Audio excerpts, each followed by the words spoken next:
ഭിന്നശേഷിക്കാരുടെ കോട്ടയിൽ ഉൾപ്പെട്ട് MBBS seat ലഭിക്കാനായി സ്വന്തം കാല് മുറിച്ചു മാറ്റി വികലാംഗനായി യുവാവ്. വീട് കയറി ആക്രമിച്ച് 2 പേർ കാൽ വെട്ടിമാറ്റുകയായിരുന്നുവെന്ന യുവാവിന്റെ മൊഴിയിൽ സംശയം തോന്നിയ പോലീസ് നടത്തിയ അന്വേഷണത്തിലാണ് ഞെട്ടിക്കുന്ന വിവരം പുറത്തുവന്നത്.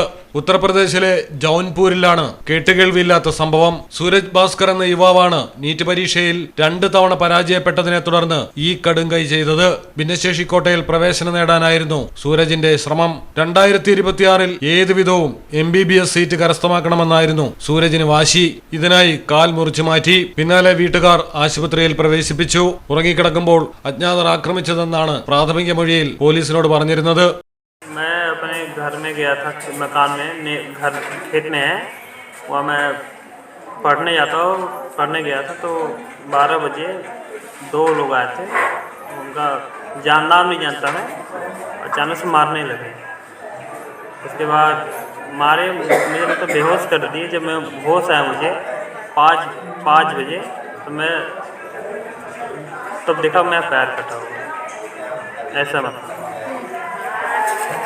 उसके बाद हॉस्पिटल में यहाँ पे आए और घटना से पहले 15 दिन पहले मुझे धमकी मिला था कि रोड पे मत घुमा करो।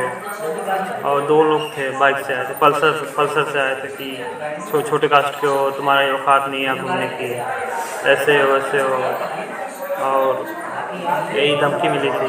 ഇതിന്റെ അടിസ്ഥാനത്തിൽ വധശ്രമത്തിന് പോലീസ് കേസും എടുത്തിരുന്നു. എന്നാൽ മൊഴികളിലെ വൈരുദ്ധ്യവും മുറിവിന്റെ സ്വഭാവവും പോലീസിൽ സംശയം ജനിപ്പിച്ചു. തുടർന്ന് നടത്തിയ വിശദമായ അന്വേഷണത്തിൽ യുവാവിന്റെ ഡയറിയിൽ താൻ 2026-ൽ MBBS ഡോക്ടറാകുമെന്ന് എഴുതിയിരുന്നു. ഛേദിക്കൽ എന്ന വാക്കും ഒപ്പം എഴുതിയിരുന്നു. പോലീസ് നടത്തിയ വിശദ പരിശോധനയിൽ സൂരജ് ഭാസ്കറിന്റെ മുറിയിൽ നിന്ന് അനസ്തേഷ്യ കുപ്പികൾ, സിറിഞ്ചുകൾ, സോ മെഷീൻ പോലുള്ള ഉപകരണങ്ങൾ എന്നിവയും കണ്ടെത്തി. കൂടുതൽ വിശദമായി പെൺസുഹൃത്തിനെയും ബന്ധുക്കളെയും ചോദ്യം ചെയ്തതോടെ കൃത്യം വ്യക്തമാവുകയായിരുന്നു. കാര്യങ്ങളെല്ലാം യുവാവ് പെൺസുഹൃത്തിനോട് പറഞ്ഞിരുന്നു. മുൻപ് പലതവണ പല മാർഗങ്ങളിലൂടെ വൈകല്യ സർട്ടിഫിക്കറ്റ് നേടാൻ യുവാവ് ശ്രമിച്ചിരുന്നുവെന്ന് പെൺസുഹൃത്ത് പോലീസിന് മൊഴി നൽകി. നിലവിൽ സൂരജ് സ്വകാര്യ ആശുപത്രിയിൽ ചികിത്സയിലാണ്. പോലീസിനെ തെറ്റിദ്ധരിപ്പിച്ചതിനും വ്യാജരേഖ ചമയ്ക്കാൻ ശ്രമിച്ചതിനും യുവാവിനെതിരെ കേസെടുത്തിട്ടുണ്ട്.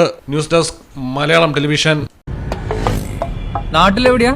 വയനാട്ടില്. നാട്ടിലെവിടെയാ? ഞാൻ കോഴിക്കോട്. നാട്ടിലെവിടെയാ? ഞാൻ ആലപ്പുഴ. നാട്ടിലെവിടെയാ? ഞാനോ? ഞാൻ കണ്ണൂരാ. നാട്ടിലെവിടെയാ? എന്റെ വീട് പാലക്കാട്. പാലക്കാടിൻ പൊള്ളിപ്പൊളിയും ചൂടായാലും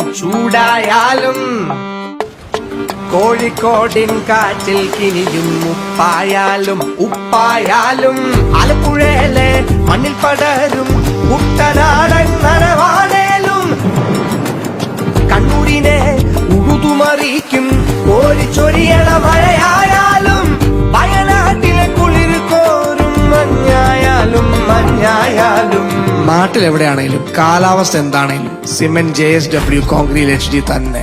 നാട്ടിലെവിടെയാ?